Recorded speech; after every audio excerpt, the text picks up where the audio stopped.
اگر ان تصویروں کی کوئی حیثیت ہوتی تو اللہ کی قسم اللہ تعالیٰ اپنے نبی جناب محمد رسول اللہ کی تصویر کی حفاظت ضرور کرتا.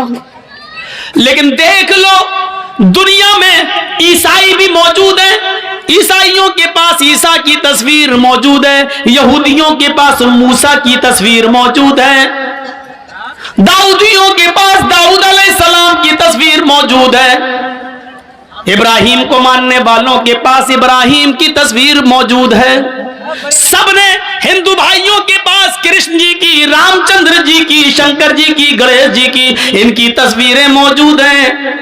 اگر دنیا میں کسی نبی کی تصویر موجود نہیں ہے تو وہ ہستی ہے جناب محمد رسول اللہ صلی اللہ علیہ وسلم کی. کیونکہ اگر آج نبی کی تصویر ہوتی تو کوئی آدمی نماز پڑھنے مسجد میں جاتا ہی نہیں، کوئی آدمی اللہ کے نبی کے روضہ اقدس پہ جاتا ہی نہیں، وہاں درود پڑھتا ہی نہیں. وہ اللہ کے نبی کی تصویر کو اپنے گھر لگا لیتا، وہ نبی کی تصویر پہ ہار یا مالا ڈال دیتا، یا تصویر کو اپنے گھر میں لگا کر 7 چکر اسی کے لگا کے کہہ دیتا کہ حج ہو گیا. میرے پیارے ساتھیوں، وہ نبی اکرم کی تصویر کو چھوٹے چھوٹے ٹکڑوں میں لے کر اس کا تعویذ بناتا، اس کو پہنتا، اور پھر نبی کا فوٹو اخباروں میں چھپتا، نبی کا فوٹو پیپروں میں آتا، اور کبھی اس کی کٹنگ ہوتی اور وہ پیروں کے نیچے روندا جاتا. اللہ تعالیٰ کو اپنے نبی کی یہ رسوائی اور بے عزتی گوارا نہ تھی. میرے بھائیوں، اس لیے اللہ نے جناب محمد رسول اللہ کی کوئی تصویر دنیا میں باقی نہیں چھوڑی ہے، نبی کا کوئی فوٹو باقی نہیں چھوڑا، بلکہ نبی کی زبان سے یہ کہلوا دیا، ان اشد الناس عذابا یوم القیامہ المصورون. دنیا میں قیامت کے دن جہنم کے اندر سب سے سخت عذاب اس کو دیا جائے گا جس نے دنیا میں تصویریں بنائی ہوں گی، تصویریں کھینچی ہوں گی. اس سے کہا جائے گا ان تصویروں میں تو جان ڈال، ان تصویروں میں تو روح ڈال، اور ظاہر ہے کہ ان تصویروں میں وہ روح ڈال نہیں سکتا. پھر اللہ کی ایک پیدا کردہ مخلوق کی تو نے تصویر کیوں بنائی؟ جب اس میں جان ڈالنے کی طاقت نہیں تھی تو نے کیوں؟ اے شادیوں میں دولہا اور دلہن کے فوٹو کھینچنے والوں، اے اپنے بستروں پر، اپنے بیڈ پر شادی کا میاں اور بیوی کا فوٹو لگا کر بیڈ پر چپکانے والوں، میاں اور بیوی کی تصویر اپنے کمرے میں لٹکانے والوں، تیار ہو جاؤ. ان اشد الناس عذابا یوم القیامہ، قیامت کے دن سب سے زیادہ سخت عذاب انہی کو ہوگا جو دنیا میں تصویریں کھینچتے ہیں، دنیا میں تصویریں بناتے ہیں. اور سب سے زیادہ سخت عذاب اکلت بسلیوت بجہنم یومئذ لہا، قیامت کے دن جہنم کھینچ کر لائی جائے گی. جہنم کے اندر 70,000 لگامیں پڑی ہوں گی اور جہنم کو کھینچ کر لایا جائے گا. جب جہنم کو کھینچ کر لایا جائے گا جہنم چیخ رہی ہوگی. اور سنو، ہاں سنو، قرآن سننے کے لیے بلایا، حدیث سننے کے لیے جرجیز کو دعوت دی، تو سنو، ہاں سنو. جہنم جب کھینچ کر لائی جائے گی اللہ کہے گا اے جہنم کیا چاہتی ہے؟ جہنم چیخے گی اور کہے گی اکلت بسلاس، اے اللہ میرے اندر 3 قسم کے لوگوں کو پہلے ڈال، 3 گناہگاروں کو میرے اندر پہلے ڈال. اللہ کہے گا اے جہنم بتا تیرے اندر 3 کون سے گناہگاروں کو ڈالو؟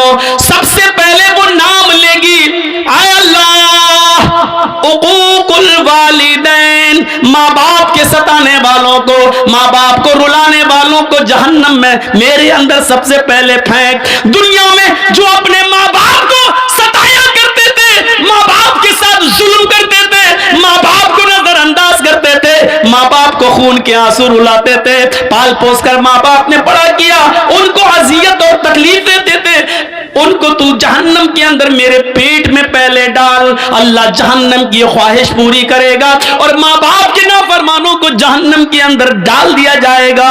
پھر جہنم کہے گی شیخ زان، اے اللہ میرے اندر بوڑھا آدمی جو دنیا میں زنا کرتا تھا، بوڑھے لوگ جو دنیا میں زنا کرتے تھے، بڑھاپے کے باوجود وہ لڑکیوں کی جسموں سے کھیلا کرتے تھے، ان کی عزت इज्जतों को तार तार करते थे, उनको बहला फुसा कर और उनको गलत काम के लिए आमादा करते थे। ऐ अल्लाह, उन बूढ़े, उन बुजुर्ग जिनाकार लोगों को तू मेरे अंदर डाल। नौजवान से तो एक बार गलती होती है, वो जवानी का नशा है, हालांकि वो भी जहन्नम में सजा भुगतेंगे, वो अपने हिसाब किताब के बाद जहन्नम में जाएंगे, लेकिन जहन्नम जिनको मांग रही है वो कह रही है कि मेरे अंदर बूढ़े जिनाकारों को, बूढ़े जानियों को तू मेरे अंदर डाल, जिन्होंने बुढ़ापे के बाद भी, जबकि उस उम्र में शहावत कम हो जाती है, इस उम्र में शहावत की कमी हो जाती है, इसके बावजूद उन्होंने लड़कियों की इज्जत से खिलवाड़ किया। आए अल्लाह, इस बूढ़े जानी को तू जहन्नम के अंदर डाल। अल्लाह बूढ़ा जना करने वाले बूढ़ों को भी जहन्नम के अंदर डाल देगा। कहे अल्लाह, एक मखलूक और रह गई है, तो उसको भी मेरे अंदर डाल। अल्लाह कहेगा, बता कौन सी मखलूक है? अल मुसव्विरून। जहन्नम चीख कर कहेगी, तस्वीर बनाने वालों को, तस्वीर खींचने वालों को, फोटो बनाने वालों, फोटो खींचने वालों को अल्लाह जहन्नम मुतालबा करेगी, जहन्नम पूछेगी, जहन्नम अल्लाह से मांगेगी और अल्लाह जहन्नम की फरियाद पूरी करेगा और जहन्नम में इन तस्वीर बनाने वालों को, तस्वीर खींचने वालों को भी डाल दिया जाएगा। एक चीज होती है मजबूरी में किसी चीज की इजाजत देना। पासपोर्ट बनवाना है, जरूरत है। आधार कार्ड में आपका फोटो लगना है, जरूरत है, खींच सकते हो। बैंक में पासबुक के अंदर और बैंक में आपका फोटो लगना है, आप दे सकते हैं। ड्राइविंग लाइसेंस में आपका फोटो लगेगा, आप दे सकते हैं। ये चीज जायज है, जरूरत है, आप दीजिए। बिना जरूरत क्यों? एक आदमी वीडियो में किसी की तकरीर रिकॉर्ड करता है, लेकिन अपने पास रखने के लिए तो गलत है, लेकिन उसको आम करता है और जाहिर करता है और दूसरी जगह पहुंचाता है, तो एक जरूरत है। क्योंकि ये तकरीर आज जिक्रा में हो रही है, तो जाहिर है कि इसको यूपी और बिहार और उड़ीसा वाले नहीं सुन पा रहे हैं। अब वो चाहता है कि ये तकरीर जो जिक्रा में हुई पूरा हिंदुस्तान सुने, पूरी दुनिया सुने, और उसको नश्र करके दूसरी जगह पहुंचा रहा है। तो ऐसी जगह पर उसकी वीडियो बनाकर तकरीर की गरज से डाला जा। फजर में कौन उठना चाहता है? कोई उठना चाहता है? सर्दी के दिनों में होंठ से होंठ टकरा, सर्दी लग रही है, ठंडे पानी से वुजू बना रहा। कौन चाहता है कि अपने नरम गरम बिस्तर से उठे, कंबल हटाए, लिहाफ हटाए, रजाई को दूर करे, ठंडे पानी से वुजू बनाए और मस्जिद में जाए? कौन चाहता है? कोई नहीं चाहता, दिल तो नहीं चाहता, लेकिन करना पड़ेगा, चाहे तुम्हारा दिल गवारा करे चाहे न करे। क्योंकि अल्लाह की जन्नत इतनी आसान नहीं है कि बिस्तर पर लेटे रहो, तुम उसके लिए उठकर 2 रकात नमाज भी न पढ़ सको और उम्मीद रखो कि अल्लाह तुम्हें जन्नत दे दे।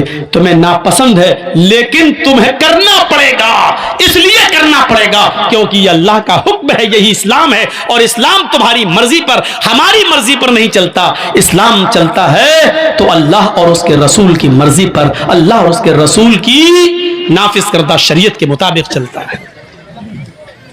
साहबा ने कुर्बानियां क्यों दी हैं, अपनी जानें क्यों दी हैं, इसको सोचिए।